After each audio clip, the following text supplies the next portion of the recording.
So tell me about the Arizona is Home program and what it means to you to see this family getting into a home.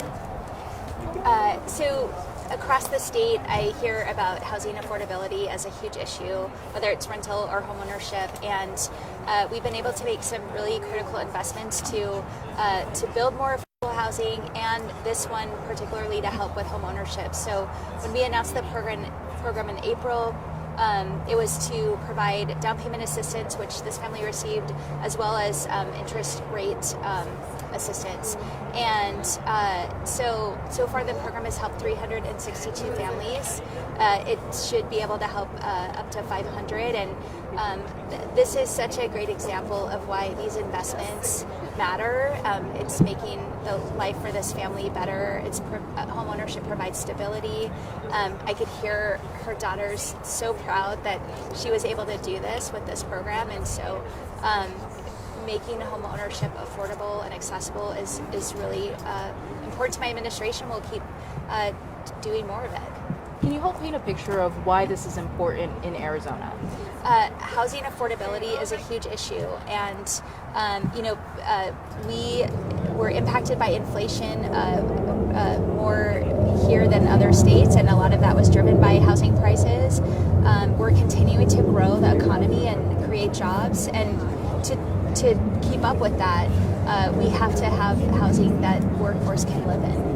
Right, and of course there's still more needs to be met when it comes to housing. Yeah. So what's the plans for moving forward with expanding, or are there any plans for expanding? Yeah, absolutely. This is not a problem that we got to overnight, and we're not going to fix it overnight. So the investments we've made have been really critical, but we need to continue those investments. We're going to keep pushing them, and you'll see in our budget next month. And how much funding is going toward this as of right now, and how much is available for anyone that is looking for assistance? Is there still room to help families in Arizona?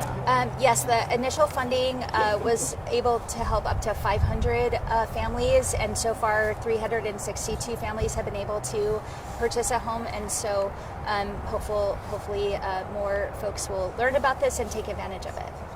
Okay, thank you. Yeah, thank you. Yeah. How has this program addressed systemic barriers to home ownership, particularly for marginalized communities that have historically faced discrimination in accessing housing assistance? Yeah, so this family benefited from down payment assistance, and that's usually a barrier for folks who don't have the money saved up to purchase a home. And there's also mortgage rate assistance, and as we're seeing, interest rates getting higher, that poses a huge barrier for folks being able to afford to live in, to buy a home. And so both of the different types of the program have been able to help with those. What specific steps is your administration taking to address the housing affordability crisis in Arizona? So my first year, we made a historic investment in the state's housing trust fund that's helped thousands of units be shovel ready to be built, mostly rental, but this program came out of that deposit as well. And then this last year I signed a package of bills that help eliminate red tape that make it easier to build more affordable housing. We'll continue with those steps. Do you have a question that is Are there plans to extend beyond 500 families? I hope so, yeah. We're going to continue to push for funding. This program has been so successful and helped families like this one get into homes, and it's really critical. Thank you. And then now we do have one more question that I just thought of. So,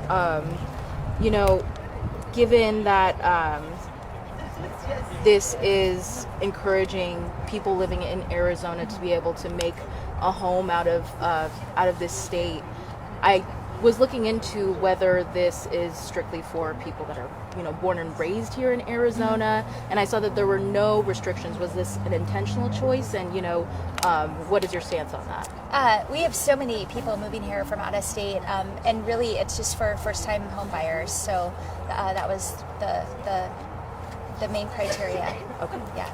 I have space for one off-topic question. So today, your administration announced the Wilcox Basin payment. How does this new AMA align with your administration's broader strategy to combat water scarcity in Arizona, and what role will it play in mitigating the impacts of ongoing drought conditions? Yeah, so I've made it clear I'm not going to stick my head in the sand when it comes to addressing our water security. The can has been kicked down the road for far too long.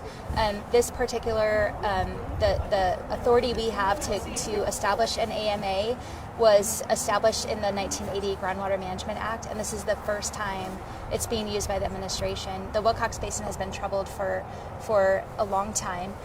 You can see 50 miles of earth fissures, and that's impacting infrastructure and people's homes. People's wells are going dry. Farms are barely getting by. So this is going to be really impactful for this the folks that live in this particular basin. But and we're pushing forward on groundwater reform legislation that hopefully will get over the finish line this year.